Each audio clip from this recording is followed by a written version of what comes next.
저희가 이제 세 번째 주제로 넘어가 보겠습니다. 세 번째 주제도 이 두 번째랑 좀 연관이 되어 있는 문제인데 지금 아까 한 8,000번 좀 넘게 보고 계시는데요. 여러분 혹시 좋아요 깜빡하신 분들은 좋아요 눌러주시면 좋을 것 같습니다. 이재명 대표가 이번에 이제 피습을 당하고 많은 분들 반응이 그렇습니다. 아수라 감독, 김성수 감독은 신기가 있냐. 그래서 지금 아수라에서도 또 관련된 그런 장면이 있거든요. 하필이면 또. 그래서 진짜 뭐 신기가 있나 이런 지금 반응도 나오고 있고. 그만큼이나 평상시 이재명 대표에 대해 가지고 많은 국민들이 이 사람은 뭐든지 간에 재판을 연기할 수 있으면 진짜 뭐든지 다 할 사람이다. 이런 또 인식이 있는 거 아니겠습니까? 그런 상황에서 우리가 좀 눈여겨봐야 되는 게 민주당 내부 상황이 어떻게 좀 바뀔지인데 이낙연 전 대표에 대한 얘기를 안 할 수가 없습니다. 네네. 어제 이제 또 행주산성에 갔었나요? 행주산성에서 기자회견도 열면서 지난 주말에 이제 이재명과 이낙연 두 사람의 회동이 있었고, 근데 결과는 이제 폭망이었죠. 같이 갈 수가 없다. 우리 그냥 따로 가야 되겠다. 뭐 전쟁이라고 하는 그 뭐 표현까지 나올 정도로 굉장히 사이가 안 좋게 끝났는데 이 문제가 뭐냐면 이낙연이 그때도 신당은 확실하게 만드는 겁니까? 라는 기자의 질문에 대해 가지고 새해 복 많이 받으세요 이렇게 얘기했거든요. 네네. 그러면서 4일에 지금 뭐 신당을 만들 거다라는 얘기는 있기는 있는데 네. 근데 이렇게 또 이재명 대표가 피습을 당하다 보니까 좀 뒤숭숭해가지고 이것도 좀 물거품 되는 거 아닐까라는 그런 얘기도 나옵니다. 그런데 제가 봤을 때 이낙연 신당은 불가피하다. 생길 수밖에 없다. 그 다음에 이낙연 전 대표가 어제 행주산성 갔잖아요. 근데 제 생각에는 이낙연 전 대표는 상황만 괜찮았으면 명랑 앞바다 갔을 것 같아요. 왜냐하면 지금 민주당이 절체절명의 위기잖아요. 그런데 이낙연에게는 배 12척도 없어요. 국회의원이 12명도 없어요. 하지만 남아있는 이 사람들 수습해가지고 지금 외적하고 싸워가지고 이때 외적이 누군지는 잘 모르겠는데 민주당을 회복해야 된다라고 지금 생각을 하는 거예요. 그런데 지금 민주당이 민주당입니까? 아니잖아요. 민주당이라고 하면 백성이 일반 시민이 한동훈 표현에 의하면 동료 시민이 주인이 되는 그런 당이 민주당인데 지금 민주당이 어떻게 좌지우지되고 있는가?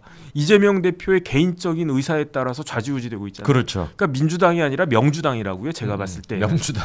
그러니까 명주당을 민주당으로 회복해야 된다. 결연한 의지를 내가 가지고 있다.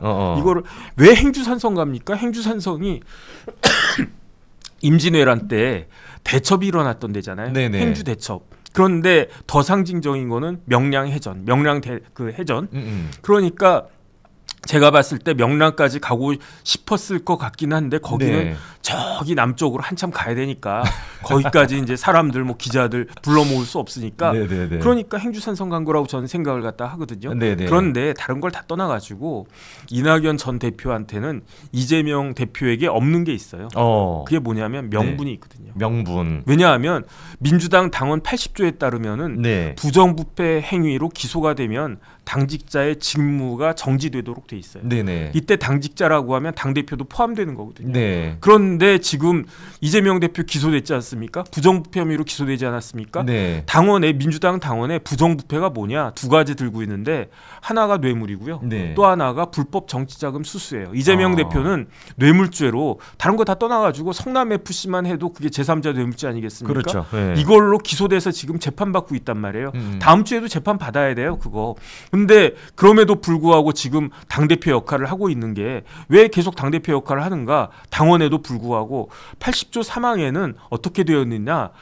부당한 정치 탄압 등 부당한 기소가 있을 때에는 그럴 때는 당직을 갖다 계속 할 수 있다 이렇게 돼 있단 말이죠. 그러니까 이재명 대표는 내가 기소가 됐지만 그거는 정치 검찰의 검찰 독재의 부당한 기소다라고 주장을 하면서 아직까지 당 대표를 하고 있는데 그렇지 않다라고 하는 게 드러났잖아요. 왜냐 지금 이재명 대표의 이낙연 전 대표의 최측근이라고 하는 남 실장이 대장동 내가 제보한 거다라고 그랬잖아요. 그렇죠. 그러면 그게 대장동 이어지는 여러 가지 이재명 대표 관련된 범죄 혐의들이 검찰이 부당하게 정치적으로 어떠한 목적을 가지고 한 수사냐? 아니다라고 하는 게 밝혀졌잖아요. 그렇죠. 이게 뭐 백일하에 명명백백하게 그 드러나 있으니까 제 생각에는 이재명 대표가 지금 당 대표 역할을 하고 있는 거는 민주당의 당원 위반이다, 위헌이다. 저는 그렇게 생각하거든요. 아예 그냥 명분 자체가 없는 거네요. 그거를 저만 생각하고 있겠습니까? 저보다 더 이해관계가 뭐 훨씬 뭐 100배 1000배 많은 사람 누굽니까? 이낙연 대표잖아요. 네네. 그러니까 이낙연 대표 입장에서는 이재명 당대표는 위헌적 당대표다. 이렇게 생각을 할 것이기 때문에 네. 그렇기 때문에 어찌됐든지 간에 명주당을 그 민주당으로 다시 회복해야 된다. 그렇기 때문에 나한테 신에게는 뭐 이 대표에게는 배가 12척도 없지만 네. 하지만 내가 싸워가지고 이걸 갖다가 회복시키겠다.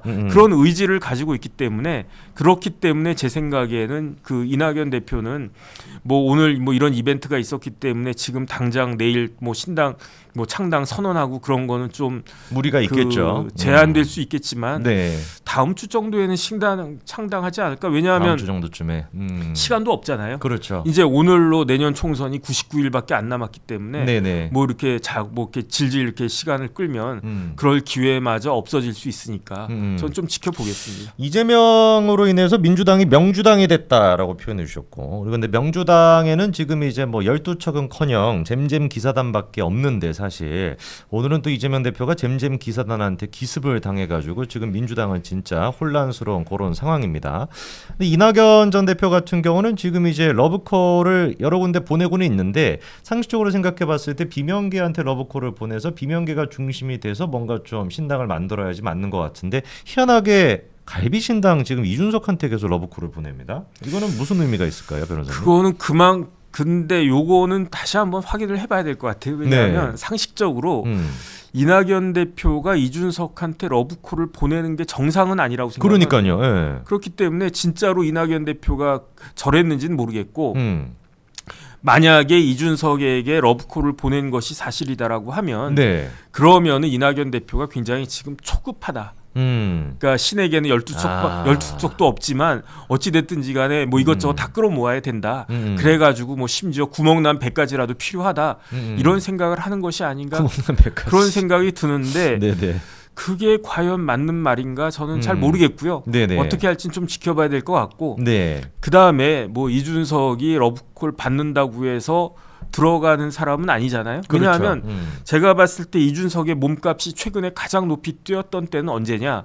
인요한 혁신위원장이 부산 가가지고 맨 앞줄에 앉아가지고 이렇게 그 지켜보고 있을 때 그때 못 이기는 척하고 이준석이 인요한 혁신위원장의 제안을 받아들였으면 네. 아니 지금쯤 뭐 비례대표든 뭐 어디든 좋은데 저기 뭐야 어디죠? 그 이준석이 나오려고 했던 데가 그 계속 나왔던 데가 노원. 네. 그런데 말고 뭐 강남이든 어디든 그렇죠. 좋은데 뭐 이렇게 공천 받아서 어찌 됐든지 간에 그렇게 원하고 원했던 배지를 달았을 수도 있지 않았을까. 그럴 가능성도 있죠. 네. 그렇게 지금에 와가지고 후회하고 있지 않을까 조심스럽게 생각을 하고 있는데. 네네. 그런 제안도 거절을 했는데 이준석이 이낙연 대표가 설령 러브콜을 보낸다고 해도 그 러브콜을 덥석 받을 것인가? 저는 그건 잘 모르겠어요. 이낙연 입장은 지금 이제 스멀스멀 오늘도 또 CBS 그 김현정 그 라디오에 나가가지고 이준석에 대해 가지고 좀 희한한 또 얘기를 하고 그리고 지금 보도가 나온 거 보니까 지난달 30일 그러니까 이재명 대표랑 이제 회동을 했었을 때 그때 이제 이재명 대표랑 사실 끝났다라고 하고 난 뒤에도 자기 측근들한테 이준석을 못 만날 이유가 없다 뭐 이런 얘기도 했다라고 하는데 약간 변호사님 말씀 들어보니까 뭐 이재명 이랑 잘 안 되니까 좀 거저먹는 좀 빵꾸 뚫린 뭐 그런 보도라고 하더라도 일단 뭐 이제 데려오는 보자 이런 뉘앙스로 좀 얘기가 나오는 것 같지 이게 막 진심 어리게 이준석과 신당을 만들 것 같은 느낌은 아닙니다. 그건 어쨌든 지켜보겠는데 솔직히 말씀드리면 저는 별로 관심 없어요. 뭐 둘이 뭐 짝짝꿍을 하든 뭐 어떻게 하든 뭐 잘 되면 좋겠다 저는 그렇게 생각하고 잘 되면 좋겠다. 두 분이 잘 되시기 바랍니다. 새해를 또 맞이해서 그냥 덕담으로.